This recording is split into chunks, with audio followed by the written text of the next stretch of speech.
What's going on, everyone? Welcome back to the FPL video.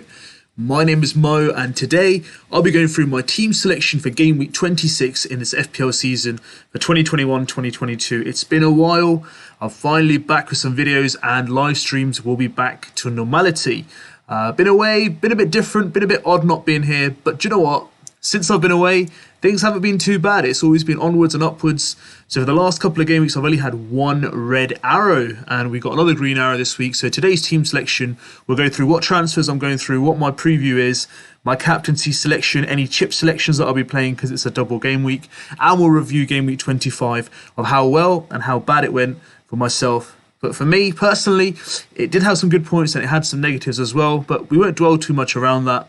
We'll get stuck in and we'll review how we've done in game week 25. But if you're new around here, or you've been here before and you haven't hit that subscribe button, hit that subscribe button, join FPL INKLING, and let's have a great FPL season and a great end to this season. And hit that like button as well if you like the content you see. So let's get stuck in and let's review how my week went. So the average score was 47 points. I was luckily quite above that. So I got around 72 points indeed. So we'll start from the back line. Edison got me 7 points with a bonus point as well for the clean sheet inclusive. So 7 points from him in goal. Diaz got me 10 points with the assist he gave to Sterling for his goal, which was nice. I did intentionally originally have Cancelo in my squad, but he was rotated or rested by Pep, so in came Brownhill for 2 points. So I mean, if he'd played, that would have been another 6 points, maybe a few bonus points, so I could have hit around the 80-point mark, but no worries. So I've got Brownhill. He's a playing player who's come in to cover the bench. The other two players I had on my bench were Arsenal players, as Arsenal's game was postponed against Chelsea because they're at the Club FIFA World Championship, so both Saka and Ben White were not in contention to play, so Brownhill came in as a substitute. Van Dijk got me 6 points, a clean sheet, nice in terms of Trent Alexander as well. So a full house in terms of clean sheets and points at the back in terms of bonuses and assist points as well. So a nice defensive, I'd say, again, it's been quite fruitful for me. Investing at the back has been fruitful for me for the last, I'd say, at least 12 weeks indeed. And then I've talked about Brownhill already, who came in as a substitute onto my squad. And then we had Bowen, who got 13 points. Again, played extremely well, got me the points that was needed, and was man of the match as well. So I would say I got him in at the right time, at the right price, and I've been reaping the benefits over at least the last 10 to 12 weeks as well. Douglas Luiz, I should say, got me 1 point against Aston Villa for Aston Villa, the game he played. Could have got some more points. He had some real good opportunities, but you know what, Villa are playing well, so I'm not too concerned. He's not usually my starting lineup, but hey, at least I've got a playing player, and that's the main thing that mattered. So again, that could have been more fruitful. But again, at least I got 1 point for a player who, does feature and hasn't cost me too much in terms of a budget either. Mo Salah was a disappointment, 3 points only. Yes, I would expect more from him in that game, but he didn't really get any opportunities to get a goal or an assist, which is quite rare. But we'll let him off. He's come back from a very, very long African Cup of Nations in terms of the extra time he's played. Pretty much ended up playing 5.5 games over 3 games, or 4 games that he should have been played. But hey, we're going to expect better things from Salah. Good fixtures coming up as well, so I'm not too worried or concerned in that regard. Could be a bit of fatigue as well. And then up front, again, disappointment for Calvert-Lewin, 2 points only. I thought he got an assist at one point because I got an alert stating that he was the assister for the first goal, but that was taken away from him, so only 2 points. Could have been 5. Maybe even 6 if he got any bonus points on top of that. Ronaldo was fruitful after the second game against Brighton. The Bruno Fernandes goal was a killer for me. It affected my rank. I was around the 380,000, and that goal literally took 40,000 off my rank for this game week. So I started around 508,000. So I went up 88,000, which is, very, very, I'll take that. If before the game week started. 2 weeks ago I was 700,000, so I've kind of halved almost the rank I was. So onwards and upwards, we're going well. The aim is to keep that green arrow going. So now I do have most of my chips remaining, which I'll go through, and hopefully playing them at the right time will definitely aid my I would say rank furthermore. So as I used to always say to people, it's a marathon, not a race, but we'll discuss that in a bit more detail when I discuss my team selection for Game Week 26. And then we got Josh King, 2 points. Again, he hasn't been... What's what I would say? He's been a disappointment for me. He hasn't been up to the mark of what I thought. He's blanked ever since I've had him after that Manchester United game. So, I'm just saying next week. But he's still in there. I'm not going to take him out for that much price on penalties. There will be a point somewhere where he'll come good. If you look at other strikers, Broja, Antonio, there's not much elsewhere for me to look at or to review or to actually consider. So I'll rather just leave him in because it's either him or Dennis who will be in my squad. But I've got him in there, so I'll look to keep him for now. So that's how I did in Game Week 25. Now we're going to look at Game Week 26 and my squad for it indeed. So it's a double game week. I'm taking no hits. I've done one transfer this game week, and we'll go through that transfer indeed. So the transfer that I made was Cristiano Ronaldo has been taken out now. So he served his purpose. The double game weeks are all done. Didn't really work out that great for me. Yes, he got me 20 points this game week as a captain, but overall, since I've had him for the last 8 weeks, it's been quite disappointing. The player I've brought in hasn't exactly been on fire himself, but in terms of FPL points, but if you look at his stats, where he is in terms of number of shots and chances he's getting for Spurs, I brought in Harry Kane. Now, the games he's got lined up coming up, and he's got some games in hand as well, is the reason why I've brought him into my squad.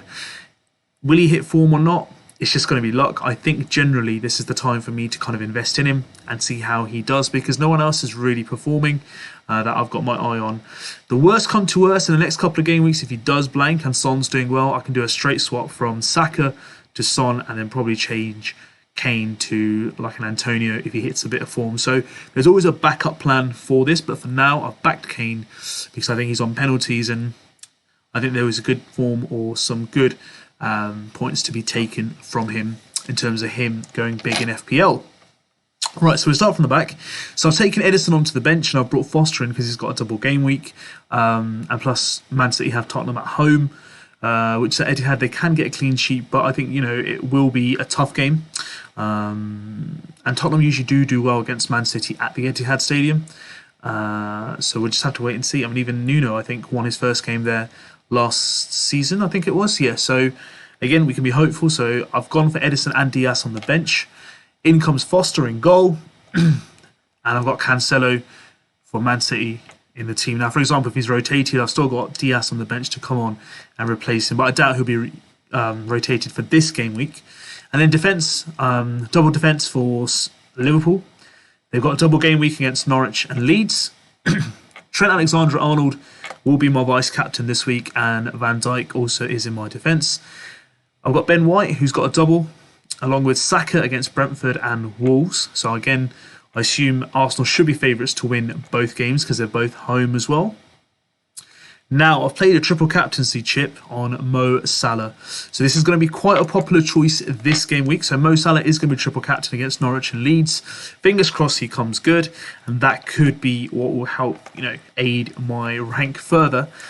So fingers crossed on the triple captaincy. It's never really worked for me in the previous years.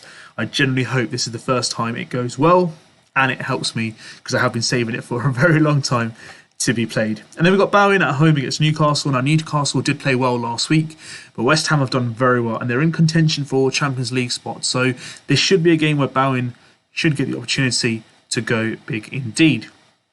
Once again. And then we've got Calvert-Lewin up front against Southampton. Hasn't really hit the ground running since he's come back from injury. But again, he will hit form at some point because good players, the class is permanent, form is temporary. So I'm not too worried about that in that regard. And he's on penalties as well, so I'm pretty safe. They might get a reaction out of their new manager as well since Benitez has left. And then Kane, we've mentioned already, Man City and Burnley away, the 2 games.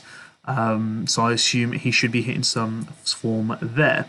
And then Josh King, Aston Villa, I'll say Villa Park, and then Crystal Palace at home for Watford. So hopefully there should be some points for my strikers to aim for. In terms of double game week players, I've got 3 players who don't have a double game week. I'm not taking any hits for it.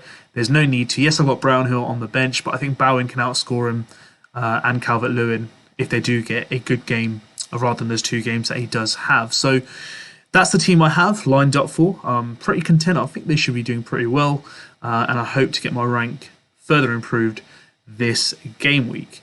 Now, in terms of chips itself and why I'm looking forward to this game week, obviously I'm playing the triple captaincy chip. I still have 1 free hit remaining. I still have my wild card remaining, and I have my bench boost remaining. So a bit more kind of an insight of what my kind of plan is for the next couple of game weeks or to the end of the season. I think the bench boost is the most vital one for me. I might play my wild card on the last weekend or the last week of the season. So, or the week before the last. So I might even go bench boost last game of the season, because sometimes players who are on the bench get an opportunity. So that'll be a good chance to play all 15 players. So there's a lot of thought process. I'm thinking a wild card last weekend or playing the bench boost. So that'll be a debate that I'll be having quite regularly over the next couple of months. The free hit, I think I'll wait for a double game week. I think game week 36 is probably going to be a really...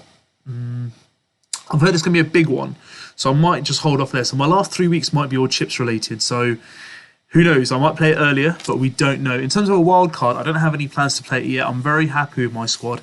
It's giving me all the points that I want. It's giving me the performances, and I am quite satisfied with the results. So for now, no wild card unless there's any major injuries, or I need to replan any strategies in the next coming game weeks. So that is the squad for game week 26. Triple captain played on Mo Salah. Yes, it's going to be a common theme this week.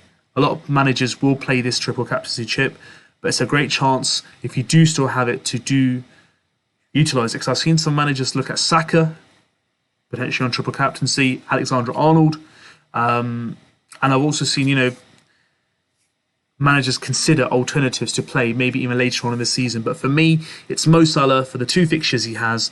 They're both at home. I assume he'll get minutes in both games, and he should be able to go big indeed. So that's the game week squad. Let me know what your thoughts are. Hit the like button if you like the video. Give us a subscribe if you're new around here or you haven't liked and subscribed already. Be part of the FPL INKLING family. If you got any questions, let me know on my social media, on the FPL INKLING page, on YouTube, which you're here already, Instagram and Twitter indeed. It's been an absolute pleasure. I am back. We're going to get some regular content now. Thank you for watching once again, and I'll see you guys soon with some more content. Good luck with this game week, and I'll see you guys with live deadline scene soon.